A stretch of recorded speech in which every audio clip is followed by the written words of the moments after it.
बांग्लादेश भारत को अब तक का सबसे बड़ा झटका देने की तैयारी कर रहा है। रिपोर्ट की माने तो मोहम्मद यूनुस का प्रशासन तीस्ता प्रोजेक्ट में चीन को शामिल कर सकता है, जो भारत की सुरक्षा के लिए गंभीर खतरा पैदा कर सकता है। कुछ मीडिया रिपोर्ट्स में दावा किया गया है कि बांग्लादेश तीस्ता नदी के संरक्षण और प्रबंधन पर प्रस्तावित बहुउद्देशीय परियोजना में चीन को शामिल कर सकता है। इसके लिए यूनुस प्रशासन ने सहमति बनाने के लिए सार्वजनिक सुनवाई का रास्ता अपनाया है।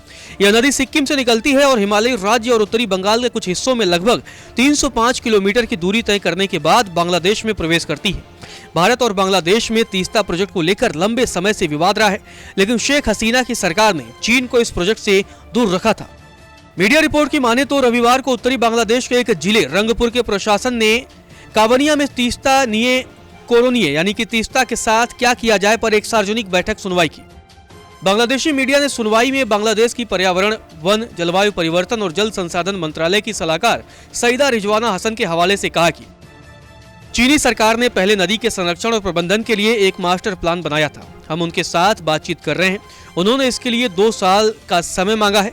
हमने उन्हें 2 साल देने पर सहमति जताई है और एक शर्त भी जोड़ी है कि मास्टर प्लान को तीस्ता के तट पर रहने वाले लोगों की राय लेने के बाद तैयार किया जाना चाहिए। बताया जा रहा है कि इस प्रोजेक्ट को लेकर दूसरी शर्त यह भी रखी गई है कि करीब $1 अरब की लागत की ये परियोजना, जिसमें नदी की ड्रेजिंग, जलाशयों का निर्माण, नदी के किनारे जल निकासी प्रणाली और तीस्ता के दोनों किनारों पर तटबंधों और सैटेलाइट टाउनशिप का निर्माण शामिल है। ये तमाम काम दिसंबर 2025 तक पूरी हो जानी चाहिए। आपको बता दें कि तीस्ता जल को लेकर लंबे समय से विवाद चल रहा है और पश्चिम बंगाल के मुख्यमंत्री ममता बनर्जी के विरोध के चलते ये प्रोजेक्ट 2011 से अटका हुआ है। इसीलिए चीन ने 4 साल पहले इस क्षेत्र में प्रवेश किया था और अपना प्रस्ताव रखा था। पिछले साल जब पूर्व प्रधानमंत्री शेख हसीना भारत के दौरे पर आई थी, उस वक्त चीन को रोकने को लेकर भारत ने उनके सामने इस प्रोजेक्ट को लेकर अपनी परेशानियां उनके सामने रखी थी।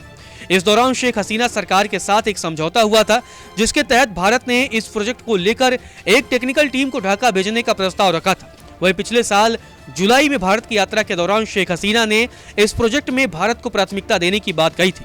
उन्होंने इसके पीछे तीस्ता नदी के भारत से निकलने का हवाला दिया था, लेकिन शेख हसीना की सरकार पिछले साल अगस्त में गिर गई और उन्हें भागकर भारत आना पड़ा।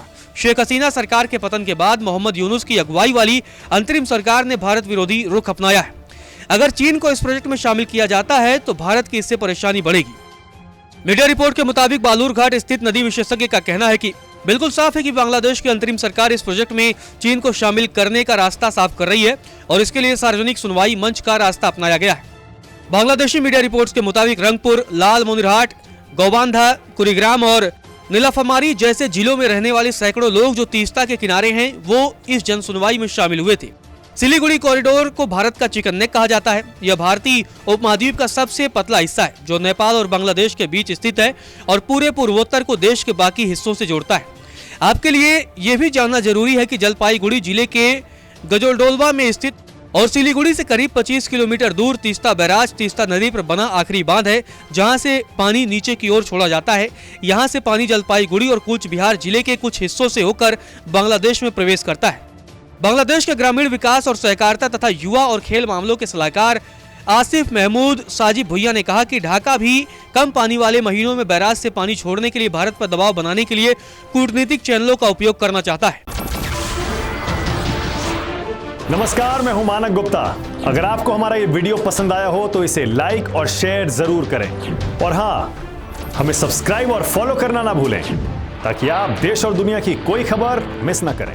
तो जुड़े रहिए हमारे साथ और देखते रहिए News 24।